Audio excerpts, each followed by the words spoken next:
In today's video, my friends and I take on the fantasy world of Dawncraft. To make things interesting, we play it on a public server, and let me tell you this, it wasn't the enemies, it wasn't the bosses, no, it was the lag! The lag was our greatest enemy in this video. Our goals are to beat the bosses, collect the eyes, and kill the Ender Dragon. Are we gonna get this all done? Oh, here we go. Ah! Probably not, but you know what, we made it this far, so grab a bucket of popcorn, sit down, and enjoy our struggle, because we're playing Dawncraft. You want to play mod packs with friends, but you can't seem to find a good server. And the free ones? With the big mod packs these days, free servers are just too laggy. Luckily for you, there's BISECT hosting. They host my server, and with plenty of affordable options, they can host your server too. And the best part is, they support almost every mod pack. Use code Doublesal at checkout for 25% off your first order. BISECT hosting, a great site for great servers. Day 1. Look at those poor fools. So full of optimism. We're starting a new mod pack. How do you feel? I'm feeling pretty good, John. I'm ready to go. Oh my goodness, you already know. What was supposed to be an adventure of fun and excitement started with a bad omen. Okay. Oh my god, there's a dead body down here. We began our 100 days by talking to this little tree goblin. According to his long rant, this was going to be a dangerous journey, and that's exactly what we expected. There were multiple bosses, and some of the bosses had Eyes of Ender, special Eyes of Ender that were needed to open the end portal.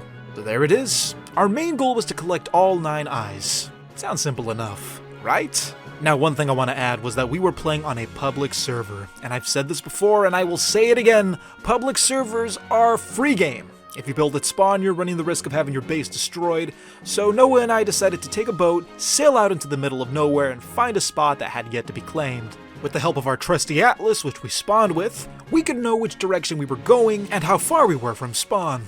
As day 1 was coming to a close, we were nearly met with death. Get us out of here, Noah! Get on, get on, get on! Sail to Get me, on. I am taking cover! Go, Noah, go! The safest option was to stay out in the ocean, waiting for the sun to come back up. But we were on a time crunch. We did only have 100 days after all, so we went back to land and mined straight down. After mining for a couple of minutes, we came across this buried structure. I thought it was a mine shaft or a stronghold, but it turns out that it was this modded dungeon. And the best part about this dungeon was that the whole thing was already lit up. Now, why was that good? Because obviously if it was lit, then someone had already been there. It was good because all of the chests were completely full. There was a mod in here that allowed each person to access their own special chest. Yeah, nice! Okay. This is great! Okay, good! In the moment, it looked like things were off to a great start. We had loot, we were safe from mobs. Not only that, but we were joined by a third person, our good friend Tara. Together, Noah, Tara, and I explored every corner of this dungeon. We came out with almost a full set of diamond armor per person. We mined out of the dungeon and found ourselves joined by a fourth companion, a subscriber by the name of Crimson Everfrost. With the next day coming to a close, our pair of boats set off in search of a new home. The next stop on our journey was this jungle village. We split up to explore what kind of treasures we'd find inside of the houses, and that was when I remembered villagers actually get mad when you steal from them. There's a reputation system in Dawncraft. If you steal from a villager, then they won't trade with you, they won't talk to you, and when you need villagers to do quests, well, that becomes somewhat of a big problem. I told the group that we needed to refrain from robbing them if we wanted to make any progression. The next morning we came across a birch forest, and not only a birch forest, but a birch village. And located within the village was a guild master. Now this guy was going to be key for everything we were going to do. He was the one who assigned quests and gave out the rewards. Our first assignment was to eliminate 10 pillagers. But before we could set off once again, we needed to establish ourselves. So we placed some chests down on the side of what would be our new town. Everyone got to work. Items were being sorted, trees were being chopped down, and plots were being claimed. Once we had established the center of town, it was time to get building. One of the first things I wanted to start was a community mine, a place where everyone could start gathering some of their first resources. And just as everything was going well, all of a sudden we were attacked by a bear. I was able to evade the bear. Then after, I began building my first structure, the keep to my castle. Now I was gonna need cobblestone.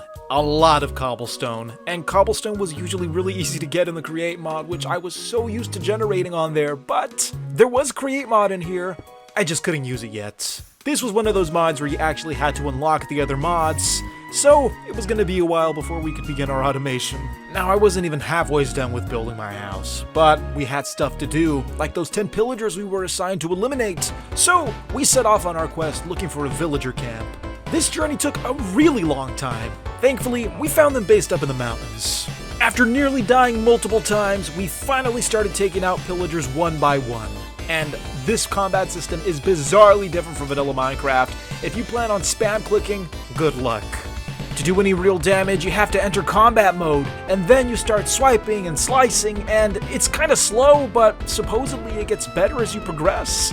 On top of our pillager problem, we had to deal with all sorts of mobs, including these giant skeletons, and whatever this thing was. Oh my god! What is going on?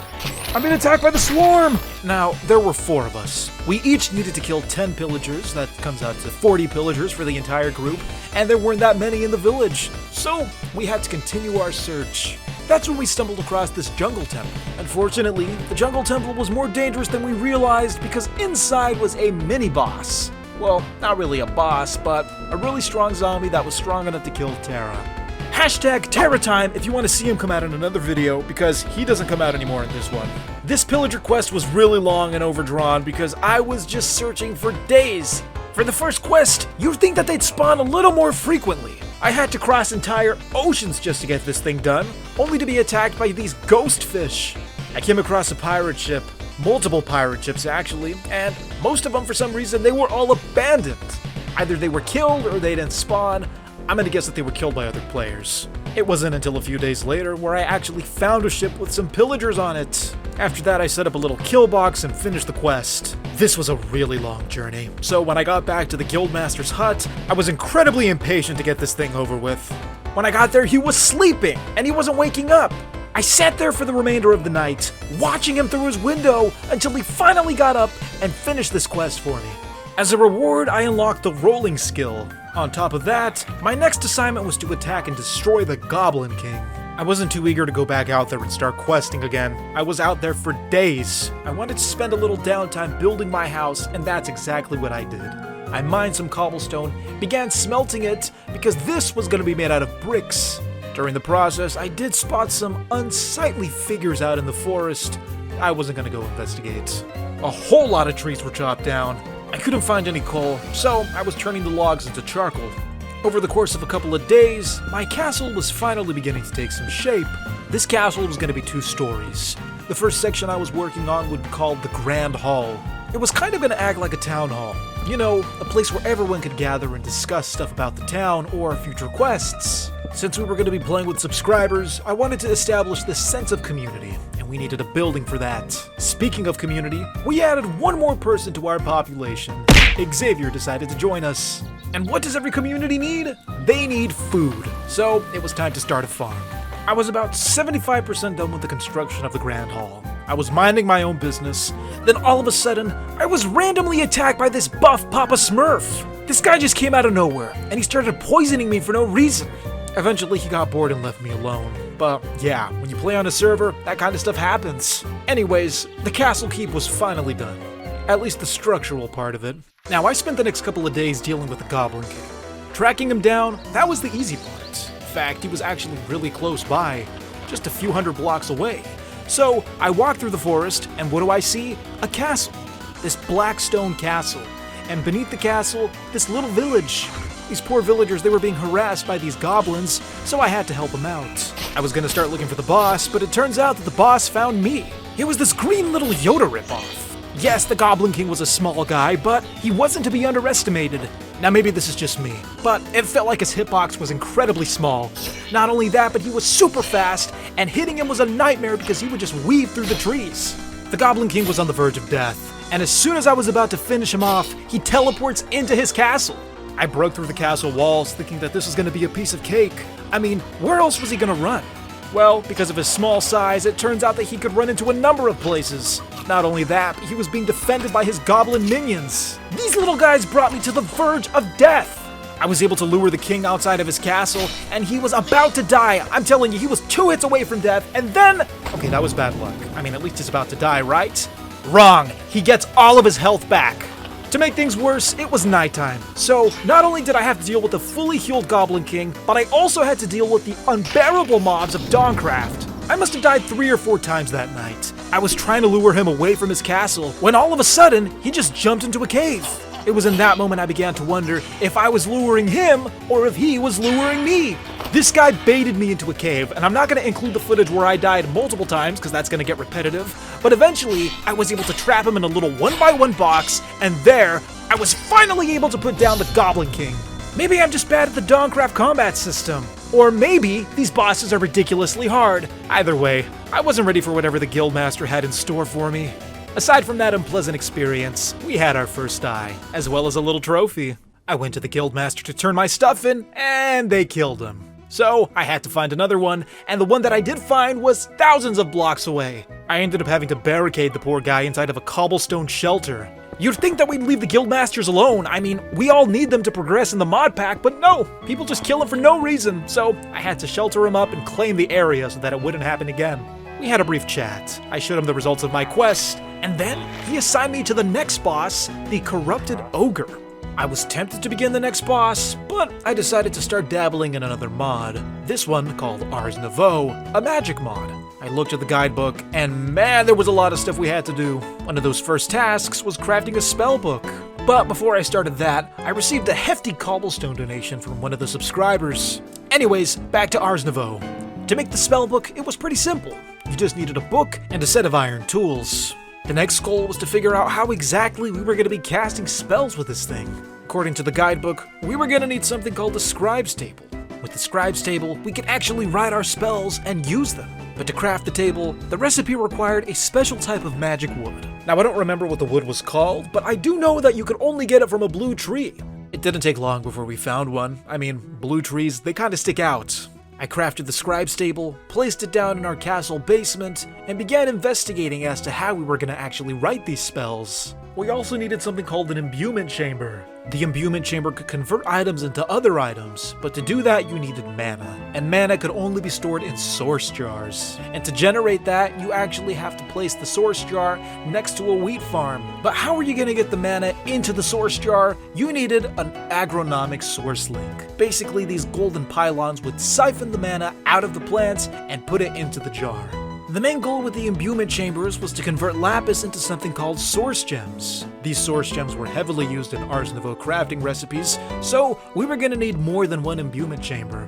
You can't craft everything with a crafting table. You want some of the more pricier items, then you need to perform a ritual, and to do that you have to craft a whole nother setup. You're gonna need one arcane core, and around the arcane core you're gonna have to place these pedestals, and basically you're making a grid, similar to a crafting table. Based on whatever you want to make, you take the crafting ingredients and you place them on the pedestal. To activate the ritual, you have to put the last item in the center, and once that happens, it begins using the source or the mana from the source jars to actually craft your item. One of the first things I crafted with this ritual system were these source seeds. Now, do you remember how we talked about how wheat farms can generate mana? Well, source seeds, they do the same thing, except they produce way more than a regular wheat farm. They could also be crafted into these fibers, which we were going to use for other crafting recipes. Before I went any further, it was time for a little music break. One of our local residents had some tunes he wanted to share. His name was Ducky, and he wanted to dance. Noah decided to join in, and together they both did a little jig in the center of town. With the help of Ducky's music, my plants had finally grown. But before we could go any further, we were going to need some paper, which we were going to make from the bark of these trees. We turned the bark into paper, and we converted the plants into fiber. We combined the two, and we were able to craft a blank parchment. I went to the basement and converted a few more pieces of lapis into source gems. With all of our ingredients, we were going to be crafting spell parchments. I thought that's what I needed to make spells, but it turns out that's not the case. To actually make some, you have to open your book over the Scribe's Table, and there you can click on any of the glyphs and it tells you exactly what you need to make the spell. I wanted to make a test spell, so I opened up the book and saw some of the default spells that were already there. I placed them together in an order, for example, a projectile followed by a harming effect, and I named it Laser. Spells take 3 forms: projectile, self-inflicted, or touch spells. In this case, we were going to be doing a projectile spell, which is pretty self-explanatory. You shoot a spell at something. In their earliest forms, the magic was pretty weak. I tried to go up against a brain sucker, and well, you can guess how that went. We had finally taken our first steps into magic making, but we needed to complete another quest. It was time to find the next boss, the corrupted Ogre. Noah and I got together to look for this thing, and during our journey, we came across the biggest jackpot anyone could come across. There was this city, just right in the middle of the ocean. And in one of the buildings, there were blocks of diamond ores, and I'm talking about an entire building's worth of this stuff. By the time we were done with this village, Noah and I left as much richer men. Using the map the Guildmaster had given us, we located the lair of the corrupted Ogre. He was in this giant dirt mound. Now I knew that if I went in there I was instantly gonna die. So while Noah was swiping at him with a sword, I decided to pelt him with some of my new magic abilities. I saw what looked like a floating eye vendor. It looked like one of the eyes that we needed, so I assumed that the boss was dead, and as soon as I interacted with it, it blew me up! I walked back to the battle, and it turns out that the corrupted Ogre was actually dead, so I don't know what the whole deal was with that thing back there. We took the eye to the Guildmaster and he told us to take on the next boss, some knight by the name of Rob? Does that say Robert? No, that says Robber. Never mind. My spells were incredibly weak, and I wanted to use them on the next boss, so we needed to do some upgrading. With the Ring of Lesser Discount, I could cast spells at the cost of less mana. It was time to begin the next quest. At this point, we were on a roll. It took a few days to find this guy, this Knight Robber. I think that's how you say that. Now don't get me wrong, this mod pack is incredibly fun, but there is way too much travel time. I mean, I think I spent 50% of my days actually just looking for the enemies. My map led me to this type of Colosseum-like structure. When I got there, I saw what looked like 3 floating end crystals. Now when the Goblin King died, he left behind one of these as well. Basically, you have to right-click the crystal and it respawns the boss. So if you're playing on a server, this is actually an amazing feature to have. It's such a huge time saver. Anyways, I learned my lesson from the Goblin King. I wasn't gonna struggle this time, so I built a box around the crystal before I respawned the enemy. And after that, well, it was pretty straightforward from there. All in all, this was a pretty simple boss. I mean, I'm sure there would have been some more complex mechanics to him that I didn't get to see because, well, he was burning inside of this box. I defeated the knight and made the long journey back home. And by the time I got there, I saw that the residents of our village had made some serious progress on their buildings. At the end of the road was a giant wizard tower. This thing was gorgeous. It just loomed over absolutely everything and cast this menacing shadow. Right next door was this incredibly detailed windmill. Based on what I saw, I could tell that there was a lot of time and care put into these buildings. Unfortunately, that wasn't the only surprise I was met with. So Robert actually logged on to the server. I added him to the claim, and this was the result of me putting trust into him. There was fire inside of the castle, and our Ars Nouveau stuff, that was gone! Of course, I couldn't blame Robert for the Ars Nouveau stuff. Turns out that the server was crashing because our blocks were corrupting our chunks? I don't exactly know how that worked, but I guess Ars Nouveau was crashing the server and it had to go. And in the end, I had to close our doors. One thing I did forget to do was to go to the Guildmaster and turn in the eye for killing the knight. So I did just that, and I unlocked all of the create blocks. Now this was a phenomenal achievement to get because now we could finally automate our brick making process. We were also given a map to the next boss, the Ninetales. Not the Pokemon, although that would have been pretty cool if that was the case. Anyways, I went home and I started crafting all of the create stuff. It was so nice to work on a mod that I was familiar with. I first had to make my little water wheel setup. I mean, we had to power this machine somehow. The only thing that threw me off was that some of the crafting recipes were a little different from Above and Beyond, but that wasn't going to be a problem. I was just grateful that we were finally able to introduce a little progress to the Dawncraft mod pack. One of the essential items for this setup was a lava fan. I mean, how else were we going to smelt our cobblestone? The next item on the list? Actually getting cobblestone. It takes way too long to mine it one by one, so we were going to make a cobblestone generator, one that mined itself. I set up a little flow of lava along with a stream of water. There they would touch and make stone, and then the drills would automatically break the stone, it would go down into the hoppers and into the chests. I feel like I'm making 500 days here.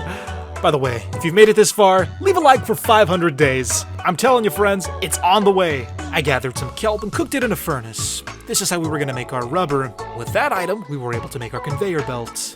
Our setup was finally complete. Cobblestone was being generated and we now had a means to build our castle up. But before we could break ground to begin construction, it was time to take on the Ninetales. Thankfully this time, I discovered a feature that may or may not have been there since the beginning. There were actually warps to all of the bosses. Now that was a time saver. When I got to the Ninetales boss, it looked like there was someone already fighting him, so I had to get in line. I did the same thing I did for the other night and the Goblin King. I built a little box around the crystal, and I started setting the tiles on fire. To be honest, I really had no intention of fighting any of these bosses in hand-to-hand combat. I would just rather cook them alive. This boss did have some cool animations though. He dropped the eye, and with the third one now in our possession, I took it over to the guildmaster, claimed my rewards, and then I started drawing up plans for the next structure of our castle. As feeble as my combat skills were, there was one area that we just couldn't avoid.